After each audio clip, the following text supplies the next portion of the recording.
What up, is Marcus Dynasty Dads? We have part 2. This is 7 through 12 in 1QB Dynasty rookie rankings post NFL Combine. We have a DeAndre Swift signed jersey. We're giving away that at 2K, so just subscribe. That's all you got to do is be a subscriber. We'll give you a chance to win that. All right, we are going through 7 through 12. If you did not watch 1 through 6, too bad, you're going to have to go to yesterday. We're going to start off with number 7. I think it's the most controversial pick that I have of any of the picks, because it is not Jameson Williams. It is George Pickens, and he is 6'3", 195 pounds, and he really has done nothing to show to me that he shouldn't be a top 7-8 pick. And so last year, at about this time, he was potentially the number 1 overall player in Dynasty, at least the number 1 wide receiver, ahead of course, Garrett Wilson, and ahead of Chris Olave, and ahead of Drake London, and ahead of Treylon Burks. He was ahead of everybody. And so when you look at some of his statistics here, 4.47 yard 40, 73rd percentile. He is 6'3", 195 pounds. He has 71st percentile speed score, a breakout age in the 96th percentile. Everyone loves the breakout ages. We even look at some of his college dominators. Yards per catch was in the 86th percentile. He's a big, deep play type of guy. His arm length is 32 3/8, which actually means a little bit to us. It just means he has decent arm length. He's 21 years old. He's young. He's pretty much got every little thing that you'd like. Analytically, video-wise too, he's a very solid prospect, and that is why I have him here at number 7 overall, ahead of a bunch of other wide receivers that probably that many of other people have had. I don't think I see anybody with George Pickens at 7. And you might have to comment and maybe tag them and say, hey, somebody else is a George Pickens lover, because I feel like I'm the only one. And I would like some other people to love him with me. All right, Jameson Williams is the next guy, and the only reason why George Pickens is behind him is because of the ACL injury. He's going to miss probably. I'm just going to say probably because I've dealt with, or I've done research on ACL injuries. Not going to be a very well wide receiver in 2022. But 1,572 yards at Alabama, 15 touchdowns. You saw he was a slim framed. And honestly, if they would have timed him at the NFL Combine, he might have broke the record, because that Combine was fast this year. I don't know if it was that turf or what, but he's 6'2", 179 pounds, so a little bit slim framed, but he has that kind of Justin Jefferson, I would say actually more of a Devontae Smith type body, just very skinny type legs, but very explosive and separates. That's why I have him here at 8. If he wasn't an elite prospect, he would not be at 8. He would, and if he tore his ACL, he'd be at like 28, but he's at 8, even with knowing that you're probably going to miss most of his rookie year. Number 9, this is somebody that has jumped up my rankings.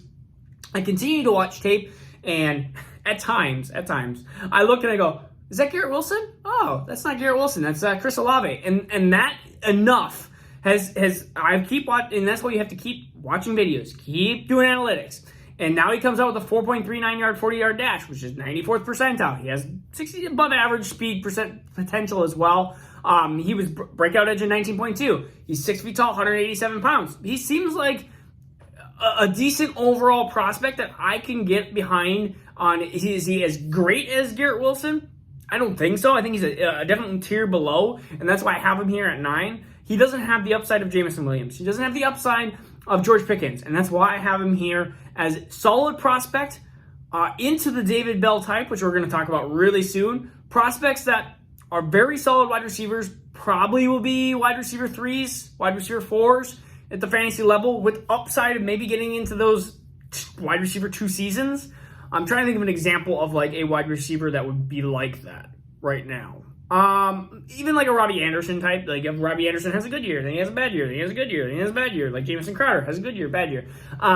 Wide receivers that are definitely going to be helpful at times and stretches in fantasy, but I don't know about long term. So the next guy is David Bell, and he's Mr. Boring. I feel like he is going to be the wide receiver that is going to fall down NFL boards because of his, I would say, lackluster combine. I mean, you're looking at 15th percentile, 38th percentile, 20th percentile, 8th percentile, 10th percentile. That is not a good percentile. That means you are doing not a great job. But 6'1", 212 pounds. We talked about he has a high breakout age. He performed super well at Purdue. And overall, he is the Rashad Bateman of this class. Great, or actually not great. He's very good at everything, not great or elite at any one specific aspect. And I think that's what's going to move him into round 3. And if he moves into round 4, that's going to really worry me and probably knock him behind a couple more people. But right now, he's right here at number 10. Number 11 is Wan'Dale Robinson. He's 5'8", 178. That is probably the biggest concern is his size. He's a 4.44 yard dash 40 from Kentucky. You look at some of the metrics when we talk about breakout age, college target college target share. This is what happens when I talk too fast and I'm trying to get the video from 10 minutes down to like 7 for you guys. And college dominator, which he had 75th percentile and then 95th percentile or above in college target share and breakout age. Again, my biggest concern for him is 5'8", 178. Where does the team put him in? Do they put him in a role that will allow him to succeed, or are they going to try to throw him, or is he going to be stuck behind some other, I wouldn't say gadgety, but more of a slot type wide receiver? Wan'Dale Robinson is your slot. He's in the backfield a little bit. He's going to do a little bit of everything, which concerns me. But at this point, it's these two wide receivers, and I'm going to talk about the two running backs that I have right behind him, and it's kind of an all tier. Honestly, after the Jameson Williams, there's a huge gap. I mean, after like 10 behind, you're really starting to throw a little bit more darts, and there's not as much certainty into this end of first, early second. I do not like it compared to we've had such great end of first, early seconds. Even though Elijah Moore's and Rondell Moore's, like if Elijah Moore is in this class, he's just as a prospect wise, he's probably up there with Garrett Wilson. Up there. He's probably up there with Garrett Wilson. He might even be but he's right up there with Garrett Wilson. We don't even have like a Rondell Moore. Like Rondell Moore is like super Wan'Dale Robinson. It's just the prospects of the last couple of years, we have gotten so spoiled that we think that we can now get him at the end of first and be amazing. But really, I think I might need to start trading up in some of my drafts. I got some late picks. We're going to have to start moving on up. All right, Johan, man, I can't even talk. Oh, I'm getting tired. It is like 9 o'clock. It's my bedtime. When you have a 1-year-old, it's your bedtime. Johan Dotson, 5'11", 178, Penn State.